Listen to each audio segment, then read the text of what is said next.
محاولة ثانية. فالحمد لله قضاء وقدر، لكن الحمد لله على السلامة. ما ندري إيش اللي حصل، تفسيرها هل عشان البطارية قديم؟ أبو فارس ما تبت يا رجل. لا أنا أصلا صرت دام ترى إيرث في الأرض عادي ما يجيني شيء. شوفوا كيف تدخل، شايفينه؟ طيب يا جماعة، هذه البطارية اللي فكيناها، شلت الاستيكر حقها أنا لسبب بقول لكم إياه الآن. البطارية هذه جديدة ما لها 3 شهور، ولكن يشهد الله العيب ليس فيها. هذا لا يعني أنها بطارية سيئة أو جيدة نهائيا. أنا موضوعي ما هو في البطارية نفسها، موضوعي في الخلل اللي قاعد يصير. فلاحظوا هنا قبل شوي كان يطلع الغاز من هنا، لو جينا شبكنا اشتراك موجب وسالب وصارت شرارة على طول بتنفجر، على طول بتنفجر.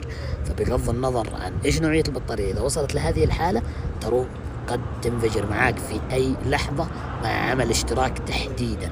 لذلك ينصحون إذا جيت تركب اشتراك أنك تركب الموجب في البطارية والسالب في البودي، عشان إذا صار أي شرارة تكون بعيدة عن المنطقة اللي فيها الغازات. طب وش اللي خلى البطارية هذه توصل لهذه الحالة مع أن ما لها 3 شهور؟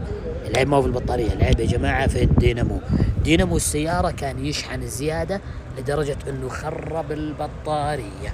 السيارة غيرنا لها دينامو عشان نتلافى تكرار هذه المشكلة. فدائما وابدا تشيك اذا في بطارية سيارتك اي تهريبات من المنطقة هذه او غيرها او فيها انتفاخ. ترى هذه بالعين المجردة واضح انها منتفخة البطارية، شايفينها؟